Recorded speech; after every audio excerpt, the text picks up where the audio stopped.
Levitikus, hoofstuk 10. Aaron se 2 seuns, Nadab en Abihu, het hulle 4 panne geneem, dit met gloeiende kole gevul en toe wierook daarop gesit. Daarna het hulle hierdie reukwerk in die teenwoordigheid van die Here gebring, wat nie mag gedoen word nie, omdat die Here dit nie beveel het nie. Toe gaan daar vuur uit die teenwoordigheid van die Here en verteer hulle albei. Hulle het daar in die teenwoordigheid van die Here gesterf. En Moses sê vir Aaron, dit is presies wat die Here gesê het. Die persone wat naby my is, moet my as die heilige erken, sodat ek in die oë van hierdie volk verheerlik en geëer kan word. Aaron het egter niks gesê nie.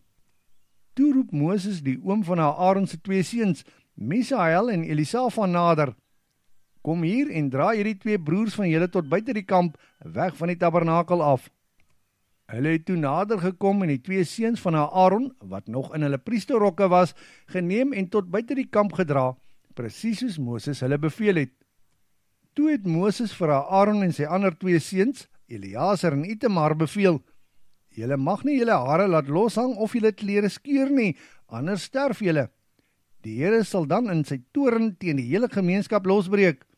Die res van die Israeliete, julle broers, mag egter treur oor die brand wat die Here aangesteek het. Julle mag ook nie by die uitgang van die tabernakel uitgaan nie, anders sterf julle.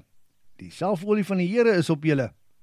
Aaron en sy seuns het toe gedoen, presies soos Moses hulle beveel het. Toe het die Here met Aaron gepraat. Jy en jou seuns mag nie wyn of sterk drank drink wanneer julle by die tabernakel ingaan nie, anders sterf julle. Dit is 'n instruksie wat gehandhaaf moet word vir altyd, van geslag tot geslag.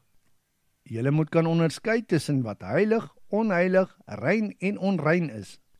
En julle moet die Israeliete al die wette en reëls leer wat die Here deur Moses aan julle gegee het.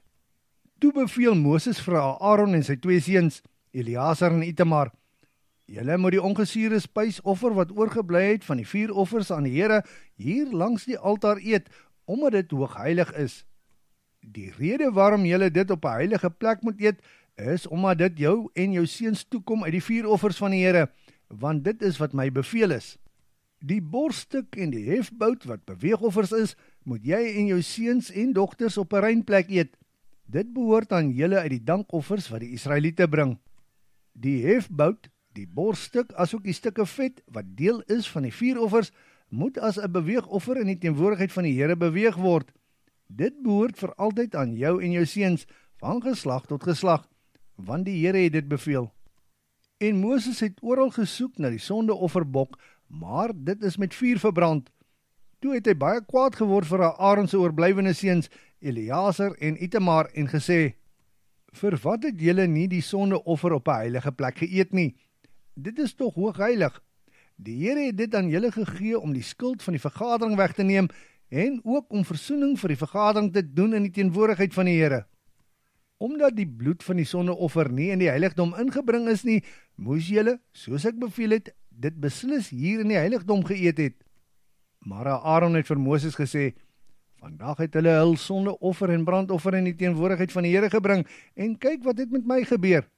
Indien ek vandag van daardie sondeoffer geëet het, sou die Here dit goedgekeur het. Moses was tevrede met wat hy gehoor het.